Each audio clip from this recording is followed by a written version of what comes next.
Hi, everyone. Thank you for stopping by Living to Do's review of Married at First Sight, Season 16, Episode 8, Poised for Battle. Before I get started with the review, please like the video and subscribe to the channel. I thank you in advance and I would really appreciate it. Let's get started with Nicole and Chris.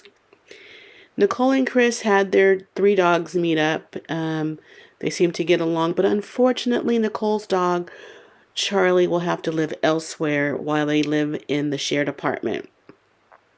They had a visit from Pastor Cal, and they're lovey-dovey, more so her than him. Her arm wrapped around his, and talking to Pastor Cal. He likes what he sees, and then he asks Chris about Nicole's big personality. And I thought to myself, Pastor Cal, do you want to be starting something here? Why are you trying to stir up stuff? And then they cut away to Nicole grabbing the wedding photo that they got and holding it up to the cameras, the cameras that are not manned by anyone. They're up on the wall, and they're black and white cameras. And she's holding it up against the camera, screaming about how upset she is with the photo. And I thought to myself, what does that say about Nicole? That was just kind of weird. She might need to talk to a therapist about that. The underlying meanings of why you would do something like that, throw a fit like that. Pastor Cal also talked about, they brought up their living situation after the experiment. They want to know where they're going to live, and what they decided to do was get a lease. They will each sign a 9-month lease, and then after that, they would find a place that they would want to live in together. And Pastor Cal, thinks you're thinking of separation. You're not thinking of long term. He wants you to let go of everything, but Chris needs a safety net. And I can't blame him for that. We're going to do our best here, but this is a very big risk, and you don't want to leave yourself hanging if it doesn't work out, that you don't have a place to live. And especially, I don't think he has family out there. He's on his own, so he doesn't have that safety net. And then we found out through their conversation with Pastor Cal that they consummated their marriage. They had sex. So who would have ever thought that Chris would have sex before Eris? I didn't think that at all. He might have had sex before any of the other guys, but definitely before Eris. On to the next. The next couple is Gina and Clint. Basically, in this whole episode, a lot of the couples went and visit their spouses' homes. But you have to remember that Gina and Clint, they live in the same building. Clint comes over to Gina's house, meets her dog. He looks around. They also go to their shared apartment. But Gina is reluctant to go and live there.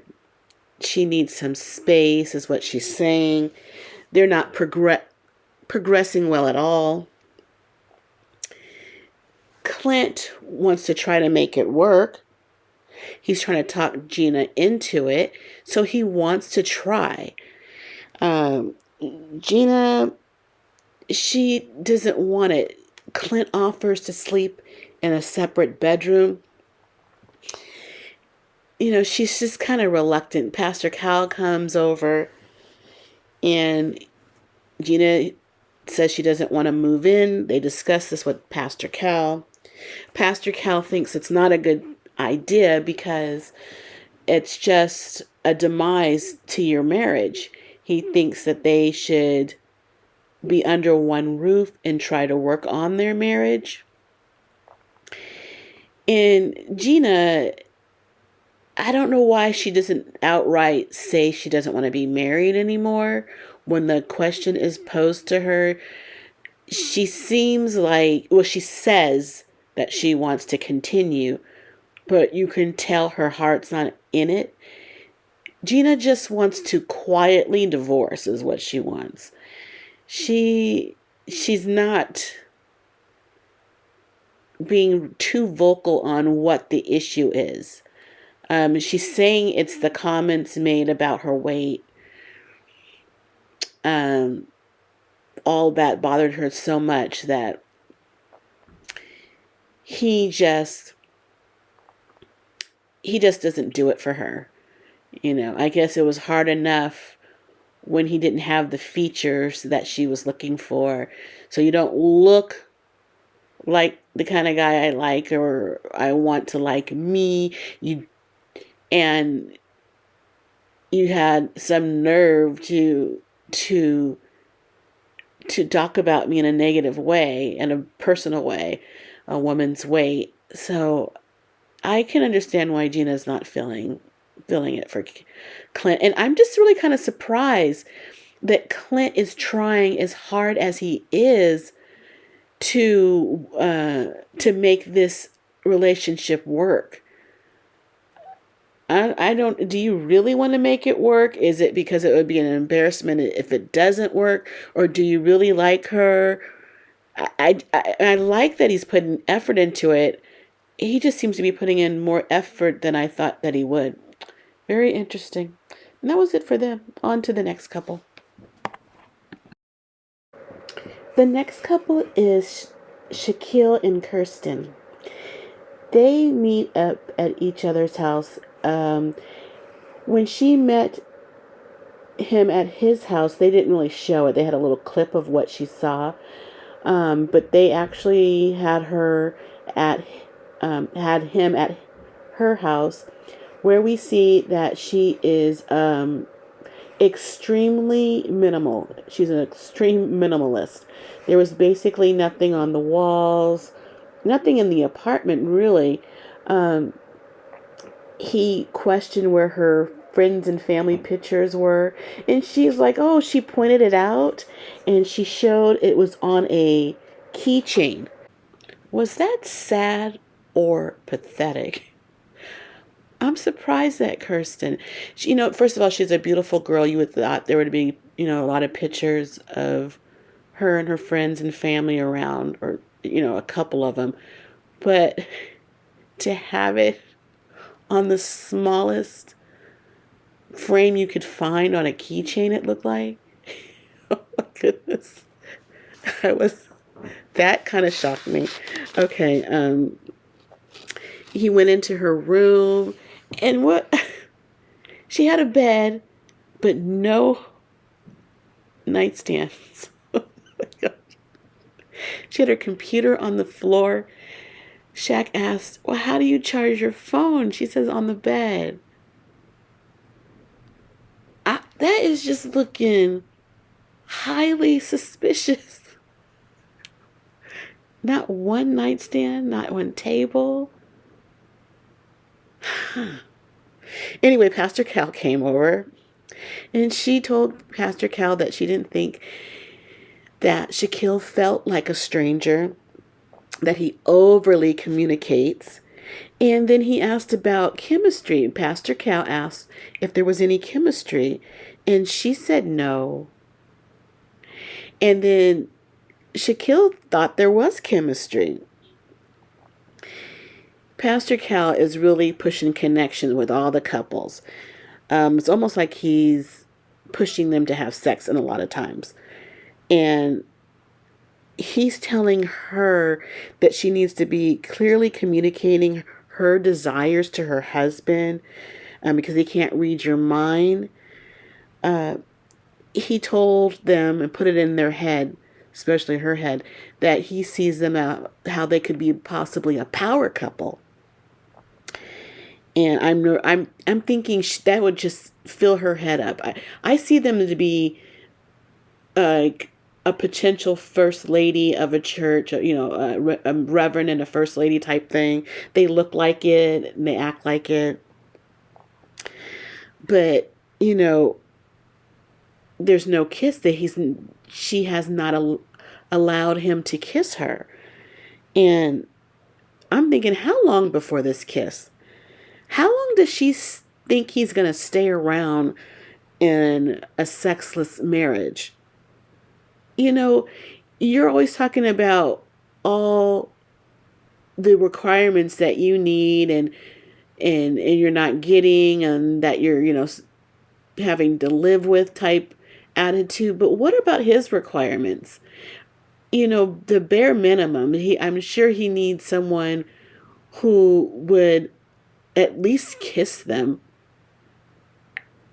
You are now not meeting all his requirements. He thought you were the greatest thing you had to look at, but your attitude, your reluctance to progress in a marriage that you signed up for.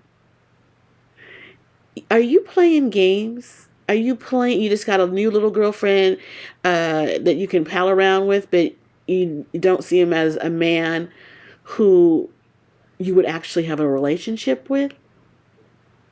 I think she's acting very immature and she's really inconsiderate.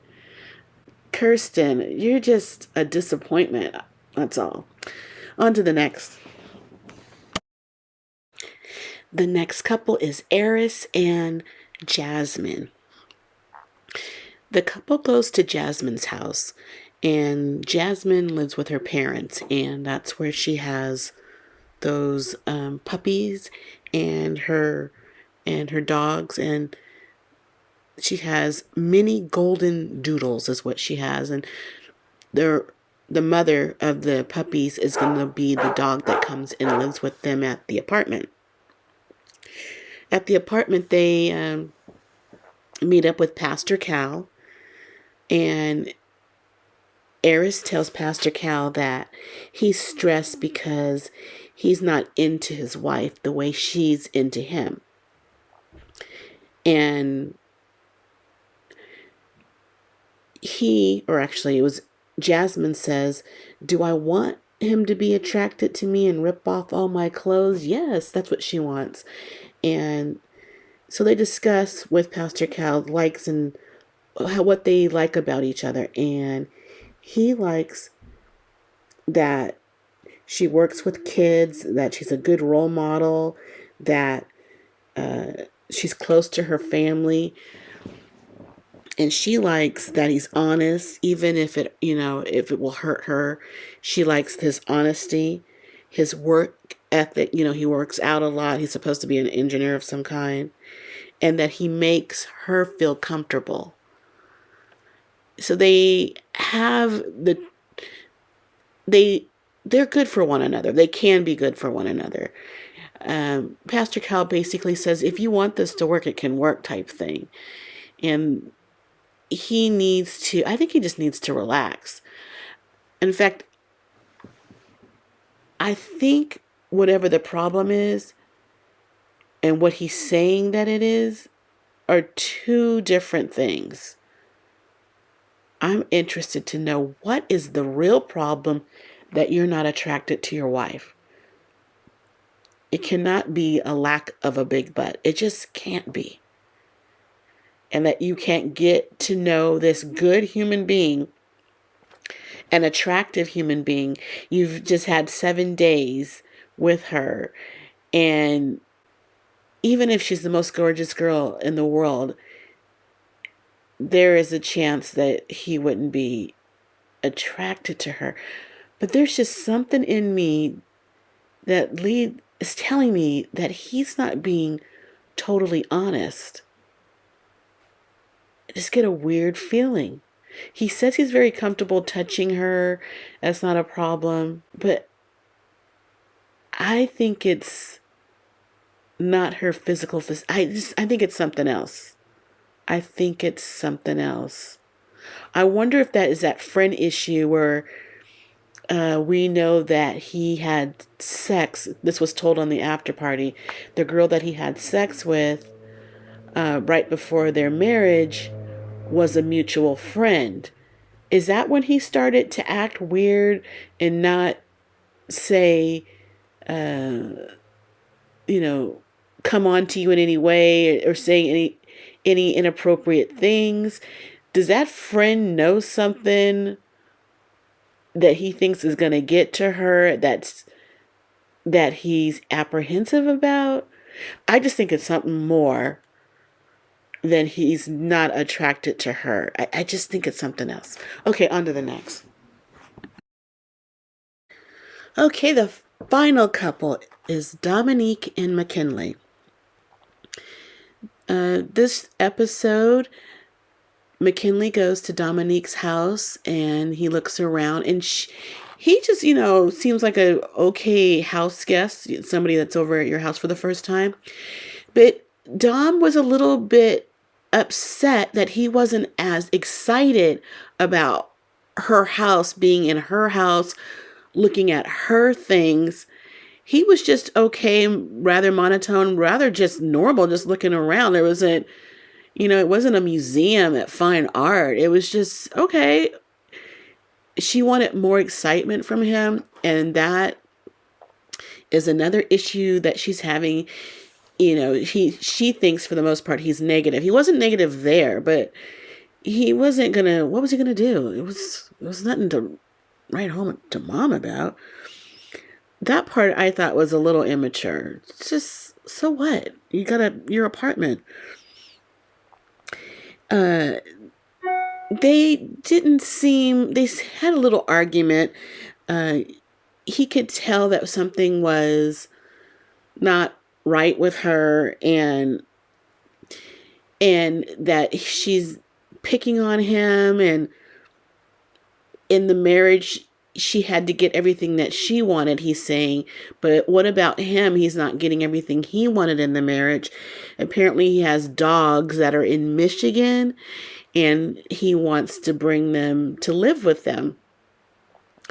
And, she's not really happy about that. I don't know if so much the dogs in the house, but she loves animals. She loves fishing outdoors, but maybe she just, she doesn't want to have dogs on her bed for sure. I think it was more Dom's attitude. She seemed to be more in a funk. From what we see of McKinley, he's not such a mood killer. I can't say he's playful with what we've seen. He's been really playful with his negativity. But we're seeing her in a funk, and we didn't see that of McKinley. They meet up at their shared apartment. Apparently she didn't move in, and they had been apart for about 3 days, and she's basically coming over there to meet up with Pastor Cal. And so Pastor Cal comes on in, gives her a hug as he's approaching her. She's all telling him, "You have some explaining to do." And he goes, "No, you do." So they sit on the couch, all three of them, or sit down in the sitting area to discuss. And the way she sat down and looked at Pastor Cal, he said, "You're poised for battle." Dom is upset that she didn't get what she wanted, and she wants outgoing and adventurous. And McKinley says, "I wanted extroverted." And Dom told Pastor Cal, "And now I said dogs on a bed would be a deal breaker. She does not want dogs on the bed." And Pastor Cal asked them, "Did you guys want marriage, or did you want marriage on your terms?" Here is where I'm finally seeing some immaturity on Dom's part. The things that she was mad about, I can understand him being a Debbie Downer and negative. But what we saw of him, he was playfully doing it. He wasn't a mood killer with it. Your reaction towards from the energy you're getting from him is more of a mood killer than he actually gave. And I can say, UK, you can put up with it for so long, and it just gets to you, and it's a turnoff. Now, I understand him living in someone's basement is his big old age and not being established. When you requested an older man, you said more established. I'm just thinking you are a part of the problem too. Your immaturity, your lack of trying. If you're not negative, you would keep trying in the experiment. You wouldn't cut it off so soon. So you are showing more immaturity, I think. You have to work the process, and I think in the 7 days, you're giving up a little too soon. And I'm surprised because that's something you wouldn't want from him. But you're definitely doing it. That was basically the episode. We'll have to see. We never got to the point where she's carrying the boxes out of the apartment just yet, but it's coming. And find out what they're really up to. But that is it for now. Thank you for staying to the end. Please like the video and subscribe to the channel. I thank you in advance, and I really would appreciate it. But I gotta go because I got living to do. Bye.